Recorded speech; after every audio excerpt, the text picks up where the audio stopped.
इस लक्ष्मी अपने आप में कोई असभ्यता का सूचक नहीं है। गरीब होना अपने आप में कोई महानता नहीं है।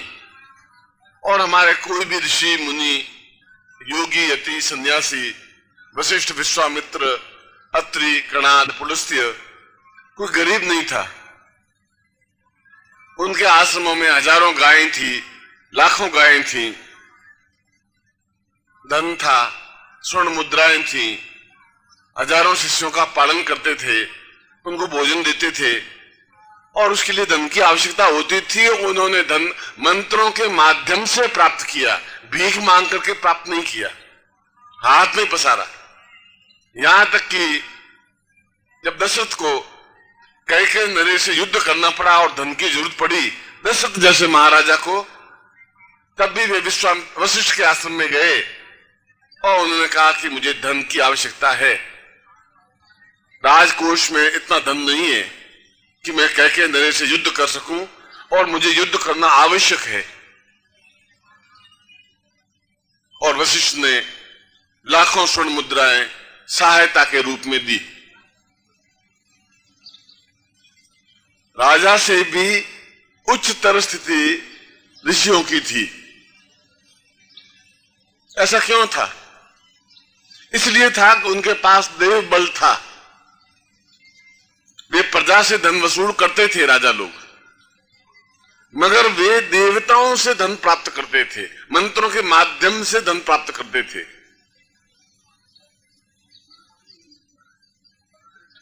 जब शंकराचार्य जैसा विद्वान, ब्रह्मचारी, योगी, सन्यासी भिक्षा मांगने के लिए गए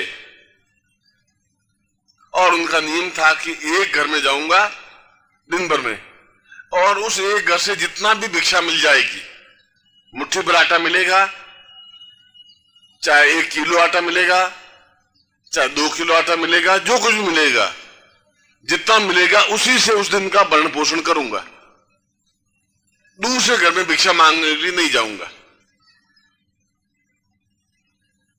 वे एक ब्राह्मणी के घर में गए। एक विधवा ब्राह्मणी थी और दरवाजे पर शंकराचार्य जैसे महान विद्वान ने अलख लगाई, भिक्षान देहि। आंगन में शंकराचार्य खड़े और ब्राह्मणी बहुत सकुचाई, बहुत उदास, बहुत दुखी, बहुत विवल।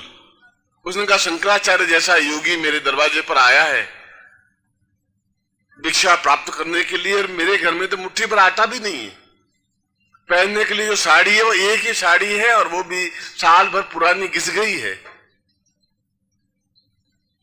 एक पैसा नहीं है घर में, मैं क्या दूं, कैसे दूं? और आए हुए अतिथि को, योगी को, सन्यासी को, ब्राह्मण को खाली हाथ कैसे लौटाऊं? ये तो मेरे आर्य परंपरा के विरुद्ध है। परंपरा के विरुद्ध है, मैं दूं भी कैसे जब है ही नहीं मेरे पास। शंकराचार्य 2 क्षण, 3 क्षण, 5 मिनट खड़े रहे।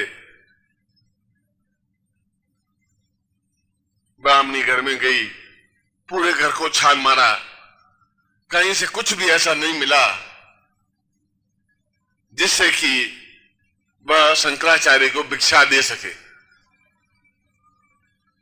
एक आले में एक सूखा आंवला पड़ा था। आंवला एक फल होता है जो बाजार में मिलता है, वैद्य की दुकान पर मिलता है। एक आंवला पड़ा था, वह डगमगाई कदमों से वो हाथ में आंवला लेकर के उस फटी हुई साड़ी से किसी प्रकार से तन ढकती हुई एक 65-70 साल की वृद्धा डगमगाती हुए कदमों से आकर के उसके भिक्षा पात्र में आंवला डाल दिया और हिचकिचाकर रोने लगी। आंखों से आंसू की धार बह निकली। उसने कहा, महाराज आप सन्यासी हैं, आप शंकराचार्य हैं, आप अत्यंत विद्वान हैं, आप पहली बार मेरे घर में जीवन में आए हैं, ये मेरा सौभाग्य है। मगर मैं अत्यंत गरीब हूं, अत्यंत विपन्न हूं, अत्यंत दुखी हूं, अत्यंत दरिद्री हूं। शायद मेरे भाग्य में धन जैसे कोई लाइन विधाता ने लिखी ही नहीं है। जीवन भर गरीबी से ही जीवन काटा है, एक साड़ी 5 साल तक चलाई है, और एक सूखा आंवला है, और कुछ मेरे पास है नहीं। खाली आज मैं आपको लौटा नहीं सकती, आप इसी को मेरी भिक्षा स्वीकार कर लें। शंकराचार्य की आंखों में आंसू आ गए। क्या इतनी गरीबी भी हो सकती है? क्या इतनी दरिद्रता भी हो सकती है? और यदि विधाता ने यदि इसके ललाट पर, इसके भाग्य में गरीबी की रेखा खींच दी है, तो फिर मैं सन्यासी क्यों हूं? मैं फिर मेरे पास मंत्र क्यों है? क्यों मैं उस लकीर को नहीं मिटा सकता? मुझे लकीर को मिटाना चाहिए और इसके जीवन में संपन्नता लानी चाहिए। क्या जीवन भर दरिद्री बनी रहेगी ये? फिर मेरे जीवन का अर्थ क्या? फिर मंत्रों का अर्थ क्या? फिर वेदों का अर्थ क्या? फिर शास्त्रों का अर्थ क्या? फिर साधना का मतलब क्या? जो भाग्य में गलत योग लिखा हुआ है, चाहे दरिद्रता है, चाहे रोग है, चाहे अकाल है, चाहे मृत्यु है, चाहे भय है, चाहे कष्ट है, चाहे पीड़ा है, चाहे बाधा है, विधाता ने लिख दिया आपके और प्रत्येक व्यक्ति के भाग्य में। वह भाग्य लेकर के आप पैदा हुए, बड़े हुए।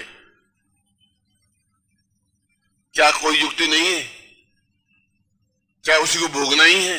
फिर भोगना ही है तो आपको यहां एकत्र होने की जरूरत भी नहीं है, मेरी जरूरत भी नहीं है, फिर शंकराचार्य की भी जरूरत नहीं थी, फिर मंत्रों की भी जरूरत भी नहीं थी। जो भोगना है तो फिर भोगना ही है।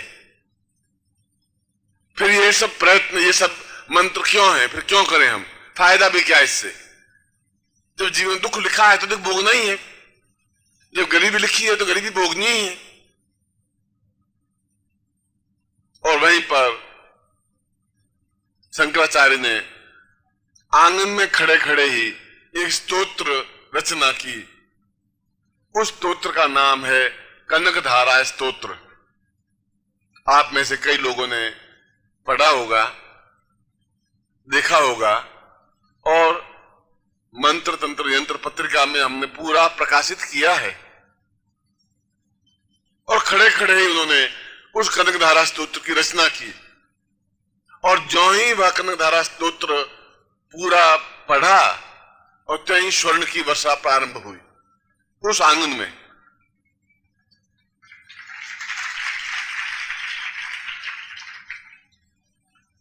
और उस ब्राह्मणी, उस गरीब विधवा, वो दुखी, जिसके भाग्य में दरिद्रता के अलावा लिखा ही नहीं था, विधाता ने एक भी लाइन धन की लिखी नहीं थी, उसके जीवन में असंख्य स्वर्ण मुद्राएं आंगन में वर्षा होने लगी।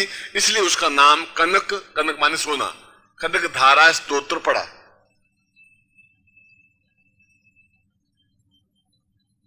यह तो शंकर भाष्य में लिखा हुआ है, यह तो मेरी कही कहानी नहीं है, यह हमारे पूर्वजों की गाथा है।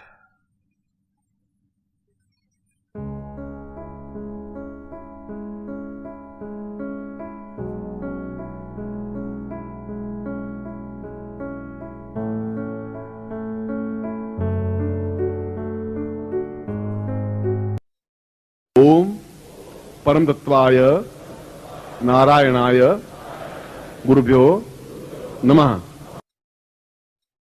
ओम ह्रीं मम प्राण देह रोम प्रतिरोम चैतन्य जाग्रय ह्रीं ओम नमः।